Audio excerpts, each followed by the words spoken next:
Alright, welcome back to WMMA now with your host Chuck Stevenson, coming at you with a fight review. So we're going to Singapore, 6 May 2016, ONE Championship, Ascent to Power. We're going to the main event in the 115 pounds division. Angela Lee coming in 5-0, taking on Mei Yamaguchi, 15-8-1 for the inaugural ONE Championship Women's Atomweight 115 pound championship. So first round, a bit of a feeling out process, ended with a Lee inside low kick. Mei came forward, but was driven back by a Lee combo. After a Mei low kick, Lee whiffed on a 1-2 and high kick. Mei initiated the clinch, but was largely controlled by Lee. Both exchanged knees in the clinch, and then they broke it off, and Mei caught a Lee high kick.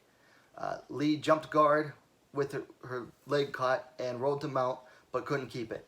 So Mei stood, and Lee slapped on a guillotine. Lee jumped guard, still holding the choke.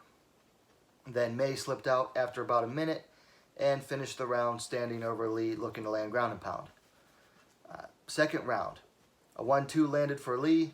A quick high kick lands on Lee's chin from Mei. An overhand right by Mei missed, and the two clinched and exchanged one knee each. A snap down from Lee misses the mark, so she went for a trip, but Mei reversed it to land on top in half guard. Lee got back to guard, and Mei landed a big right. Two more punches for Mei. Lee slapped on an armbar, but Mei was able to withstand it, stood up, and shook it off. Back on their feet, Lee again went for a trip that Mei reversed to land on top. Mei started landing some ground and pound. Lee went for another armbar, but it was again shucked off by Mei, who landed a few big punches on the ground. Lee was able to create space to set up, get a takedown of her own, but ended up in a Mei guillotine to end the round. Third round, and this is probably the single most exciting round of the fight. Mei dropped Lee early with a big overhand right and followed into her guard to land ground and pound. However, Lee put up the high guard and scrambled, but Mei ended in side control before moving to mount. Some more ground and pound by Mei, but Lee bucked off Mei, who latched on an armbar.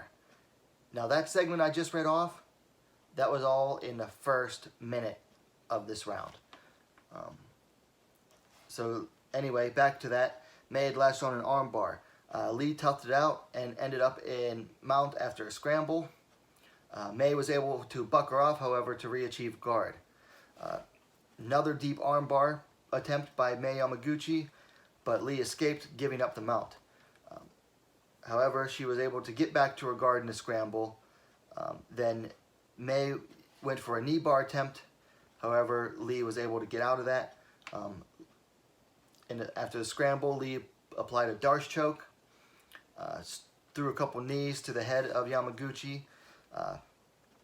Then Lee rolled Mei with the choke, but Mei was able to then get out after the roll, and they both got to their feet to finish the round. Going into the fourth round, championship rounds. Some light striking at range to start. Lee clinched, then tripped Mei, landing in her guard. Ground and pound followed by Lee, and then who stood to throw lands at the grounded Mei. Then she dropped back for a leg lock. Mei was able to get out of it, but gave up her back, then got mounted by Lee. From there, Lee sunk in a deep arm triangle choke. I mean, it was deep. Mei, however, was eventually able to fight it off, and she got on and ended up on top in a scramble. From there, Lee, from her guard, Lee threw up and sunk in a triangle. Again, though, Mei was able to gut it out and fought it off to stand, but she got quickly taken back down by a double leg from Angela Lee. But Mei was able to get back out, and Lee jumped guard again with a guillotine, but she let it go, with the round ending with Mei in Lee's guard. Fifth and final round. Fast flurry landed for Mei, but a low kick landed for Lee. A left hand by Mei is answered by Lee, and it was a right hand by Lee that answered that, and Mei seemed hurt or fatigued as they entered the clinch. Something like Mei acted weird. You could tell something, she was hurt, or maybe she just showed fatigue after that right hand landed. So they entered the clinch. Angela Lee threw some knees that landed. Basically, the clinch was all Lee, who then chose to break it off and to throw punches. Jab landed for Mei, followed by a high kick by Lee. An overhand right landed for Mei, and a kick to the body. And then a punch and 2 kicks to the body landed for Lee, who then clinched and muscled Mei to the canvas. I mean, she just straight up grabbed her and muscled her down to the ground. Lee got to side control and then moved to north-south, and she tried for an inverted triangle, but she didn't have the arm trapped inside as well, so she was really just squeezing the head, not as effective as of a choke. Lee, however, then decided to move back to side control with a minute left. She basically jumped over to the opposite side to Yamaguchi's right, Lee's left, and again applied on the arm triangle choke. And I believe it was the same side as she threw on the earlier triangle. No, I think it was the opposite side. I'm sorry. I think it was the opposite side. Anyway, the 5th round ended in that position with Mei Yamaguchi stuck in a triangle choke attempt, an arm triangle choke attempt by Angela Lee. So the fight went to the judges. Now, the big thing to remember is that in ONE Championship, the fights are not scored round by round. The fight is scored as a whole. So the way the fight's going could change by the round. Anyway, went to the judges, and all 3 saw it for your winner and the inaugural ONE Championship Women's Division Champion, Unstoppable Angela Lee. So some notes I had on this. Lee, of course, became the first ONE Women's Champion at the 115 pounds division. This was an action-packed fight of the year contender. Instant classic. I'm gonna put the link in either the description or a pinned comment. So definitely, if you have not watched this fight, go check it out. Like I said, instant classic. It was a fight of the year contender for that year. Now the 2 did meet again 2 years later in May 2018. It was like 2 weeks more than 2 years to the day. Lee ended up retaining the title in a controversial unanimous decision. It was so controversial that even the Singapore fans, who normally cheer like crazy for Angela Lee, they booed the decision. So very controversial decision. But that fight again was another great fight. Almost as good as the first. Almost. Not quite. But again, a great fight.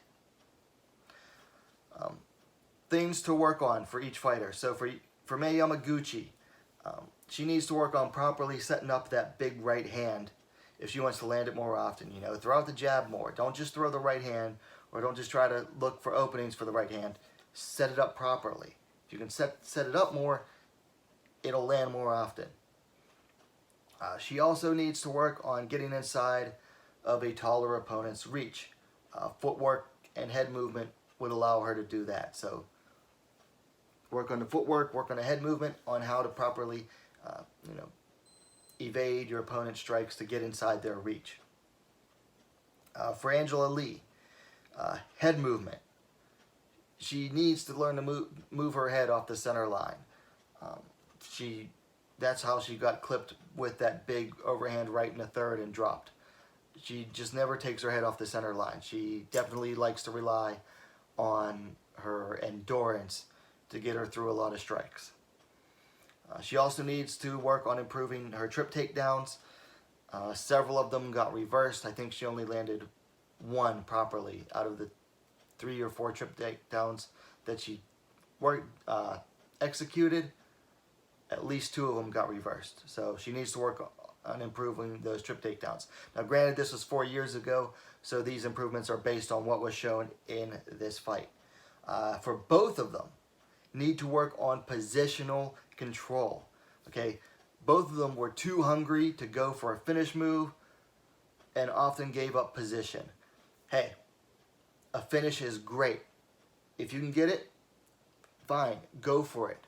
But you got to remember, if you go for it without having the proper positioning first, you can lose that position and then you can be at a disadvantage. So sometimes it's best to just maintain that positional control. I'm not saying don't go for the finish. I'm saying make sure that you are properly positioned first before you go for it. Particularly a submission or a finish that's going to completely put you at a disadvantage should it fail. So both of them need to work on that positional control and dominance. Alright, so that's my thoughts for this fight.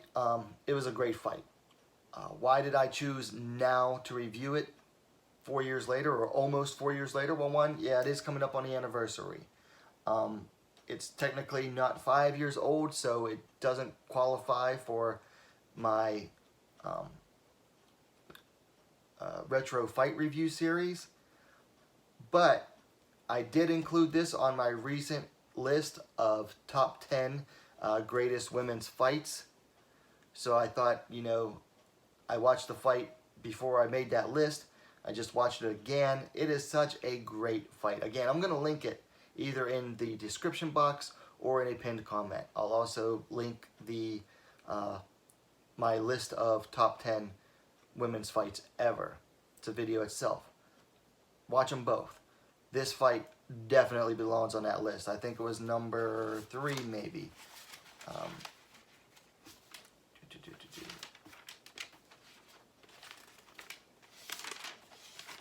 Oh, it's in my other notebook, sorry. Anyway, definitely go watch this fight. Come back to the review if you haven't watched it yet. If you have, great. Go watch it again anyway. But if you haven't watched it, go watch the fight. Come back to the review. Let me know your thoughts in the comments down below. And hey, what are you waiting for? Subscribe to WMMA now, the most complete women's mixed martial arts dedicated platform on YouTube. And thanks for watching, and we'll see you next time.